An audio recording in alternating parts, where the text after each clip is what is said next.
Hello everybody, my name is Zev Hemel and welcome to the very first alt.management masterclass. And this one is on my favorite management law, to be honest, which is called Conway's law. Now you may have heard of this law, you may even be able to recite it, but I don't know if you fully internalize it. I feel like once you fully internalize Conway's law, a lot of things are starting to make sense and you can explain a lot of issues that you are seeing inside of your organization.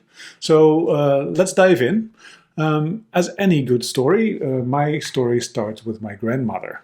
And my grandmother, whenever I would go to visit, would always kind of have, at some point during the day, have some reference to Uncle Melv. Oh yeah, Uncle Melv would probably say this and ruin that, right? Uncle Melv would probably just spoil the whole thing again. It would always be negative, and it was kind of confusing to me. So at some point I said, Grandma, I give in. Tell me, who was Uncle Melv? What did he do to make you so incredibly grumpy? So she would tell me the story about a game that we used to play in the family, but apparently was, and this was pre-60s, like last century, would be a game that was played a lot, called OrgChartionary. Now, I had not heard of that. I don't know if you heard of that, so let me explain roughly how that game works. Apparently it was all the rage at the time. So OrgChartionary, similar to Pictionary, which sounds a bit, similar, right? Like in Pictionary, you would draw a picture and people would have to guess what you were drawing. OrgChartionary worked slightly differently, but similar. So the idea would be everybody would be handed a piece of paper and a pencil, and then somebody would yell out a company name. Some company name that you would know, and then everybody would immediately start to draw org charts. So CEO, CPO, CTO, CMO, and draw all the lines between the different departments and all this type of stuff. Once everybody would be done, they would hand in their version of the org chart, and it would be compared to the actual org chart of the company, and whoever would get closest wins. Now, I don't know about you, but to me this sounds awesome. Why would you play any other game if you knew about this one, right? Why would you play Pictionary if you could play OrgChartionary? But apparently something happened in the 60s, and we'll get to that in a bit. Now, to really feel, games like this, I think you have to play them to get a real feel for the experience of that.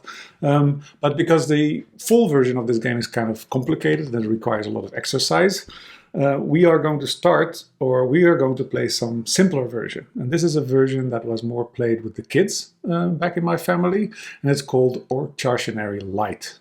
And in OrgChartionary Lite, basically the game is reduced to a multiple choice question. Rather than to have to draw the whole org chart, you basically just have to say, is the company a horizontal organization or a vertical one, right? Horizontal meaning, is the company organized by function? So marketing, sales, design, engineering, and so on. Or is it organized by product, where each product team has a marketing person in there, an engineer in there, a designer in there, right? Horizontal, organized by function, or vertical, organized by product. All right, are you ready? Let's play. And we're going to play with two companies that you will for sure know. And then just decide, is this a vertically or a horizontally organized company? The first one, Apple. Apple computers, right? Apple iPhone producer.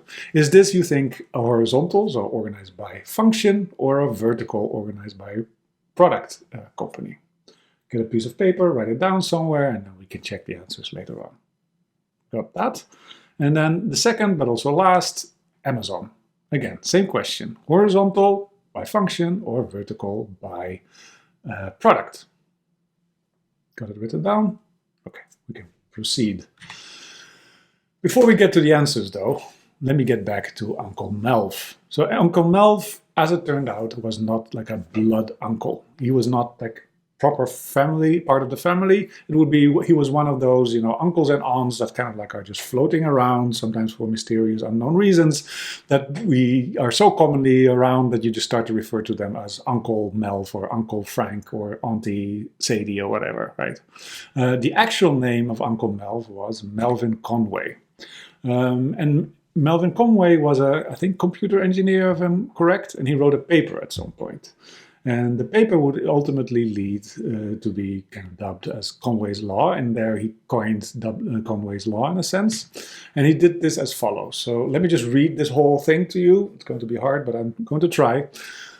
Organizations which design systems are constrained to produce designs which are copies of the communication structures of these organizations. Now, I have a lot of issues with this statement. Number one, what's up with the use of which? I think these are limiting clauses, right? There should be that there, not which. Second of all, this is super long and boring, right? Nobody can remember this. So usually the way the Conway's Law is being phrased is you ship your org chart. And you may have heard of this version of it, right? All right, you ship your org chart. What does that mean? Well, it means that the products that you ship, the architecture that you ship, are a reflection of your organizational structure because of those communication lines that were mentioned. Okay, that sounds like something that could have an influence on OrgChartionary, so let's have a look at that. And honestly, I think the best comparison here is tic-tac-toe. You probably grew up playing tic-tac-toe as a child. Maybe you still play that with your children from time to time. And at some point you stop. And usually the reason that people stop playing that is because they figure out a strategy that allows you to either win or tie. Always. And when you know how to do that, like in which particular case, where to draw which circle or cross, let's say, you kind of like, it's no longer fun, right? Like you always tie or you always win. That's it. By the way, if this is news to you, please just look it up on the internet. There's a strategy to always tie in tic-tac-toe. And basically, at that point, tic-tac-toe is out, right? You're not going to play that game anymore. OrgChartionary, very similar case, right? Like 1967, Conway's Law was revealed, like Uncle Melv blew it, right? Rest in peace. Sad. Very, very sad. Anyway, let's see how that all applies to what we just discussed, the two companies that we just looked at. Starting with Apple. And Apple, is that a vertically organized or horizontally organized company? To me, this is one of the most clear examples of horizontal organization, so organized by function. How can you tell? So if you open apple.com or look at any of Apple's products, you will immediately notice a couple of things. Number one, consistency, right? Whether you are looking at a laptop or an iPad or a watch or AirPods, right? Like the design language, the way it's being spoken about, the terminology that is being used is extremely consistent, right?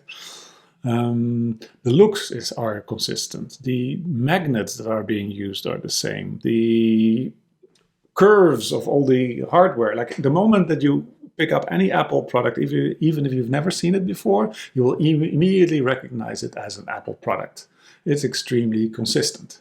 At the marketing level, at the design level, and also even at the engineering level. If you ever developed anything for an Apple platform, you will know that the stacks are roughly the same across all those platforms, right?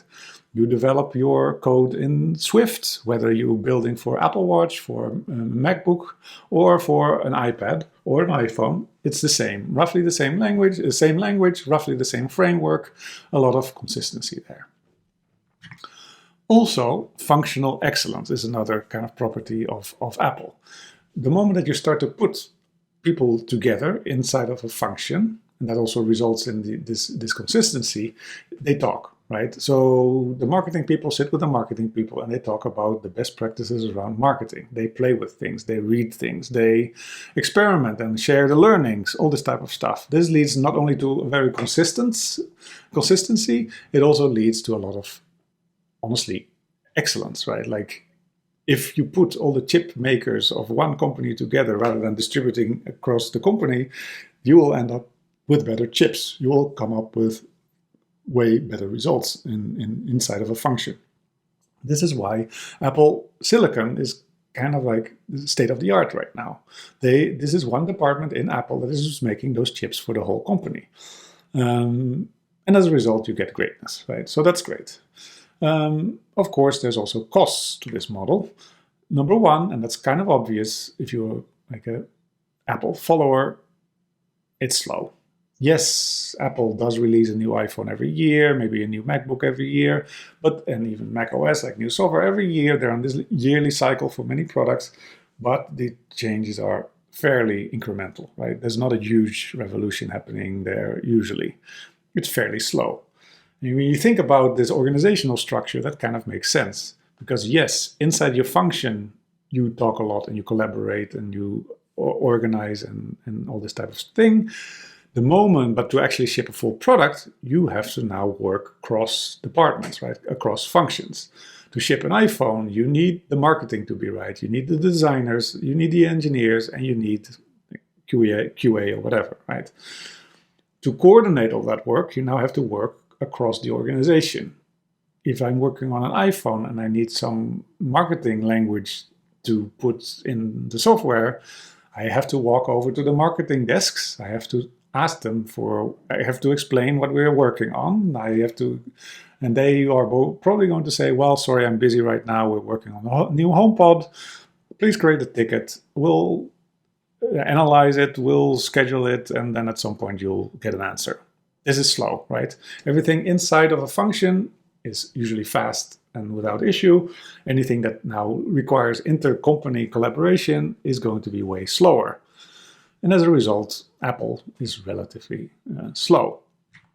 The other thing, and that's kind of a natural result of being slow, is that you become much more conservative in the number of products that you try to ship this way, because it's kind of hard to scale this whole model, right? Like everything will require a lot more coordination between different groups, and that's going to be slow and not great. Also, there's now oversight of the whole thing, and there's going to be somebody who will just decide, okay, these are the products that we're going to build, and these are not the products we're going to build. So as a result, you get a small portfolio, but you do have a lot of consistency and functional excellence. All right, that's Apple. Now let's have a look at Amazon. Amazon, to me, is like a super obvious example of vertical organization organized by product. And if you talk to anybody working at Amazon, they basically say, yeah, this is like a group of mini companies, right? Every product has what they call a two-pizza team. There's business people in there, there's designers in there, there's engineers in there, and they together ship a product, build and ship a product, like even conceive, build and ship a product. And as a result, you get Amazon, right? Lots of different products that are there. They look kind of different. So let's see what comes out of this way of working. So number one, super great advantage is scalability. Amazon, yes, is a massive company. I think they have like hundreds of thousands of people working there, maybe even 1 million if you include all the logistics people. But they also have a massive amount of products, right? They started out as a bookstore online, but now they sell, well, everything, more or less. They do video streaming, they make Kindles, they make Alexas, they make phones, they have TV sticks, so there's a lot of stuff around hardware. They have AWS, right, where they build cloud services. And there's like hundreds of different AWS services right now. And that's possible because basically they can just at any point decide, you know what, we're going to add a new product, we're going to spin up one of those two pizza teams that has all the roles in there, and they'll be able to ship. So that scales. It's fast because a lot of, not so much coordination across teams needs to happen. All the functions are there. There's not a lot of overhead, so you just can keep shipping new features and new products. So that's really cool. What are the costs? Well, first of all, the first one becomes super obvious if you start to look at the product websites, but even if you're an Amazon customer, it's wildly inconsistent, right? Like if at some point I still bought Kindle books, if you buy a Kindle book and then you go to the main Amazon website and you look at your previous orders, there's a good chance you will not find your Kindle books there because this is handled in Kindle order management or content, which I can never find, right? Whereas Amazon online orders are put somewhere else. If you want to see what stuff you watched on Prime Video, which is also an Amazon product, that's completely something else again. If you visit that website, looks completely different structure, different widgets and buttons, everything looks different. It's very, very inconsistent. Similar to in AWS, designs are different. Every console page looks like it's built with a different JavaScript framework. It's pretty sometimes hilariously like inconsistent across the board, right? It's also incoherent because like these things do not necessarily fit together. If you are an AWS customer and you need a database, there's probably like a dozen different databases you can consider using. Some of them are very mature, some are not. Some have overlapping feature sets. Some work very well together. Some will not work with any other AWS service yet. It's kind of a incoherent mess at times, right? But there's a lot, right? There's a lot of choice. There's a lot of speed in how these things are being developed. And there's a lot of duplication. Anybody who ever worked at Amazon will tell you, oh my God, the amount of duplicate work that we do is crazy. Every team builds their own buttons, their own infrastructure, their own CI pipelines, because then at least we don't have to talk to the other team. We can handle everything internally and we can keep going fast. That does come up at the cost of duplication, which is, well, inefficient, right? So now you may ask, Zef, that's all cool. So what's the best? What's the best model? Should my company be horizontal? Should it be vertical? What do we do? And the whole point of me pointing out these particular examples, like Amazon and Apple, you cannot argue that these are not extremely successful companies. Both of them work. They yield very different results. Like the products that they ship look and feel very different. The number is very different, but both of them are extremely profitable and extremely successful. That means there's no right choice. There's just trade-offs that lead to different results, right? Both models can work. Whether you are horizontal, then you go faster, or sorry, slower. If you are vertical, you go faster. Like you kind of have to decide at any given time what matters to you most. What you can do, and many companies do, is not very strictly pick one of those two models, but they go kind of hybrid, right? Like what you see a lot in different companies is that they have a part of the company that is like product focused, so product engineering teams, where like these are like vertical teams where there's a product manager there, engineering manager there, product designer there, engineers there, and so on. And they are relatively like able to ship products by themselves without too much dependency. And there's part of the organization that is responsible for platform. So these are more the functional teams where all the like a bunch of front-end engineers together build like the best possible UI widgets that then the product team can use, or the best possible infrastructure that then the product team can use. Of course, there's no free lunch. There's no silver bullet solution here. Every time anything needs to be handed over between these boxes, right? Here be dragons, right? Like communication slows down. You need to prioritize things, negotiate things, all this type of stuff that we see elsewhere. But like a hybrid solution here often helps a lot because you get some consistency at the cost of only some speed and so on. So usually that's a fair trade-off that companies go for. Why does this matter? Why is it good to know how all this stuff works? Well, I would argue that it is very useful, both in designing the company, but also to kind of like debug, if you will, or detect issues that you face day to day and figure out why they may happen and why they may actually be a natural result of Conway's law. For instance, if you are working in the engineering department, but you somehow are very frustrated with like a person in the marketing department, somehow like this collaboration doesn't work. Like communication is slow, like they don't understand what you're talking about. When you ask them to do something, they don't do it immediately, they do it very late, and it's a lot of frustration, a lot of friction, right? If you keep Conway's law in your head, you realize that this is because of org charts, probably, right? It's like every line here basically adds overhead and adds communication issues. So the farther away you are from another person in the org chart, there's a good chance that it's harder to collaborate with them. That's a shame, and that's the cost of the trade-offs of doing vertical and horizontal organizations, but you can kind of work around this. You can circumvent this to some degree through a technique called network weaving. What you can do is say like, hey, marketing person, let's have coffee sometime. actually not sometime, let's meet every other week. Let's spend some time and tell me about, what are you working on in the marketing department? Like, what are your priorities? What makes you stressed? What are you unhappy about? What works for you? What doesn't work for you? And I'll do the same. I'll tell you about, like, here, what's happening in engineering. And then probably we can come to some common understanding of what's going on and circumvent a lot of that, other hops that we need to go through, because I need something from the marketing department, and now I don't have to negotiate that with my boss and his boss, and who will then talk to the CEO, who will talk to the CMO, who will then basically tell you to do something. We can go direct line, right? We are creating another dotted line, usually in this case, between us, and that will make our whole collaboration probably a lot smoother. Of course, this doesn't scale indefinitely, right? Like, you have to be very strategic about the connections that you create this way, but it can be extremely valuable and often really pulls different departments together the moment that they start to talk more and work more together and like create a common understanding once they start to network weave, basically. All right, that's one use of all of this information. The other is that you kind of play a little game. You reverse or inverse the whole idea, and that's what we call the inverse Conway maneuver.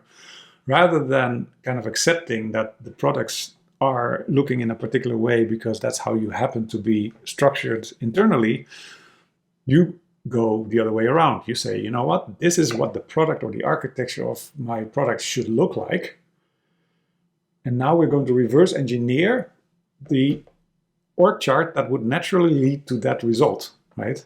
So I don't know, here's an example of Spotify, and you say, you know what, I would really like there to be, like a separate feed on the side with, social updates. And I would like to be there a section that is like really just about recommendations. And then what you can do is start to draw boxes around that and say, okay, so we're going to create like an activity team, we're going to create a recommendations team, we're going to create a player team, and that's how this will naturally result in, these kind of like boxed, sandboxed, siloed experiences, but that's what we want to have. And we do so by intentionally creating the teams around that and the organizational structure around that. So this is how you kind of like use this normal, natural thing, which is the Conway's law, and use it to your advantage, right? The inverse Conway maneuver. Anyway, the Conway's law is everywhere. You'll find it everywhere. The moment that you keep it in the back of your head, you will start to apply it in your day-to-day. And even if not in your day-to-day, there's still a fair number of people that, like tic-tac-toe, haven't figured out what's behind this. And you can still play OrgChartionary, and I would recommend doing that at home. But even if you do not, look at products in your day-to-day and see, actually, like, why does this work this way? There's a good chance there's an org chart behind it that explains all of it. Thank you very much for this, and see you next time.